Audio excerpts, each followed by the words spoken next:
السلام عليكم ورحمة الله. السلام عليكم ورحمة الله. Dan 4 hal yang menjaminkan banyak rizki, bukan memudahkan rizki. Tolong Bapak Ibu hafal, 4 hal bukan menjaminkan rizki, bukan memudahkan rizki, tidak. 4 hal mendatangkan rizki kemari. Dan 4 hal bukan Allah kasih kemudahan berarti kita berjalan mencari rizki Allah kasih, tidak. Bukan dikasih kemudahan, tapi di mana saja kita ada, posisi kita di mana saja, Allah datangkan rizki kepada kita. Yang pertama, qiyamul lail, salat malam. Yang kedua, berbanyak istighfar waktu sahur. Kalau anda tidak salat malam, jangan tinggalkan istighfar waktu sahur. Waktu sahur kapan? Kira-kira 30 minit sebelum azan. Disitulah Allah sendiri memuji, Allah bangga dan senang terhadap orang yang sahur. Sampai ulama berkata, tidak ada ibadah yang terbaik di waktu sahur selain istighfar. Jadi boleh baca Quran, boleh salat malam, boleh zikir, boleh apapun, tapi yang terbaik istighfar. Fokus hanya istighfar. Astaghfirullah wa atubu ilaih, termasuk istighfar Allahumma anta rabbi la ilaha illa ant, yang Bapak Ibu tahu sayyidul istighfar, yang terutama, yang paling luar biasa. Allahumma anta rabbi la ilaha illa anta khalaqtani wa ana abduka wa ana ala ahdika wa wa'dika mastata'at a'udzu bika min syarri ma sana'at abu'u laka bi ni'matika alayya wa abu'u bi dhanbi faghfir li fa innahu la yaghfiru adh-dhunuba. Ya Allah, kalau kita fahami doa ini luar biasa. Oleh karena itu kata Rasulullah, barang siapa yang membaca sayyidul istighfar kemudian di malam hari dengan keyakinan dia meninggal habis baca istighfar, masuk surga. Masuk surga. Berarti ini salah satu doa yang menjaminkan dengan mudah masuk surga. Jadi 4 hal yang mendatangkan rizki, bukan kita mencarinya, dia yang datang kemari. Apalagi saat mencari lebih mudah. Qiyamul lail, salat malam. Tapi dalam bahasa, mohon maaf Bapak Ibu, dalam bahasa Arab disebut qiyamul lail, bukan salat. Tapi kalau diterjemahkan dalam bahasa kita salat. Tapi kenapa di situ qiyamul lail? Diberikan qiyamul lail, qiyam artinya berdiri. Berarti lama. Saking lama berdiri dikaitkan jadi qiyamul lail. Qumil laila ya ayyuhal muzammil. Apa terus? Qumil lail, berdirilah saat malam. Berdirilah, bukan salatlah malam, tidak, berdirilah malam hari. Itu dahsyatnya di situ berdiri. Qiyamul lail. Yang kedua, berbanyak istighfar. Yang ketiga, berbanyak sedekah.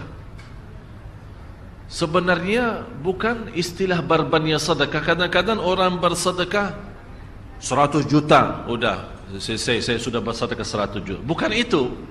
Bukan yang dimaksud berbanyak sedekah itu dari sisi uang itu banyak atau sedikit, bukan. Yang dimaksud rahasia sedekah, ta'ahudus sedekah, istiqamah bersedekah. Istiqamah. Itu tidak menjadi masalah besar maupun kecil. Itu tidak menjadi masalah. Karena bagi Allah tidak ada artinya besar maupun kecil. Kita tidak memberikan kepada Allah, karena Allah Maha Kaya. Tapi rahasia sedekah itu kita terus menerus sedekah. Siang, pagi, malam, siang, pagi, malam, pagi, besok, terus minggu depan. Tidak pernah berhenti. Setiap ada kesempatan selalu kita membawa sedekah. Itu namanya ta'ahudus sedekah. Ta'ahud kalau dalam bahasa sebuah janjian. Seolah-olah kita ada kontrak kerjasama antara diri dengan apa? Dengan sedekah. Itu kata ta'ahud, ahad, berjanjian. Saya berjanji. Seolah-olah ada berjanjian antara kita dalam sedekah. Jadi tidak boleh terlepas dari perjanjian, seolah-olah kita menghormati perjanjian. Bagaimana menghormati? Kita terus kerjasama. Kita beri, Allah ganti berkah sedekah. Kita beri lagi, Allah ganti masih terus. Kita beri, masih Allah terus ganti. Itulah dahsyatnya sedekah. Jadi Bapak Ibu, jangan nunggu hari tertentu, bulan tertentu, malam tertentu kita bersedekah. Jangan. Setiap kita merasa ada berita baik, ada berita maupun ada berita buruk yang menyakiti perasaan kita di rumah tangga kita, anak kita, suami kita, istri kita, apapun, langsung segera sedekah.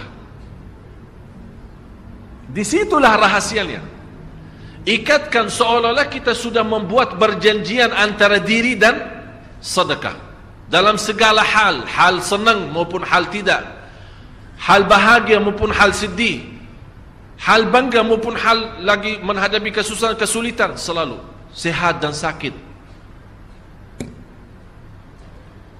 Terus yang keempat, zikir, berzikir pagi hari dan sore hari. Berzikir pagi hari dan sore hari. Ini 4 hal Bapak Ibu. Berdiri malam hari, itu yang namanya tahajud, banjanya atau lamanya berdiri. Berbanyak istighfar waktu sahur. Yang ketiga, berbanyak sedekah. Sudah Bapak Ibu mengerti? Jadi istilah berbanyak sedekah bukan artinya harus banyak dari jumlah hitungannya, tidak. Yang keempat adalah berzikir di pagi hari maupun petang hari. Amman huwa qanitun ana al-laili sajidan wa qa'ima. Sajidan wa qa'ima. Jadi Bapak Ibu, saat kita berdiri lama, walaupun baca satu ayat, diulangi berkali-kali, walaupun baca surah pendek, tapi diulangi berkali-kali, tidak menjadi masalah. Bapak Ibu hanya hafal qulhu. Qulhu dibaca 3 kali, pahalanya seperti baca Al-Quran 30 juz. Ada seorang salih mengajak kawannya, sudah mendekati subuh, ayo bangun salat malam dan baca sepertiga Al-Quran. Langsung orang itu menjawab, bagaimana saya baca, sebentar lagi mau azan. Bacalah qul huwallahu ahad. Salat malam dan qul huwallahu ahad. Jadi Bapak Ibu, yang saya harap, jangan susah fikir, ya Allah saya mau baca apaan. Tak usah susah fikir. Baca dan nikmati, yang penting nikmati bacaan. Walaupun qul huwallahu ahad setiap hari. Kalau kita pusing baca, Allah tidak akan pusing mendengar. Malah Allah paling senang mendengar bisikan bacaan dan bisikan doa kita malam hari. Allah paling senang mendengar bisikan doa munajat kita malam hari. Itu luar biasa.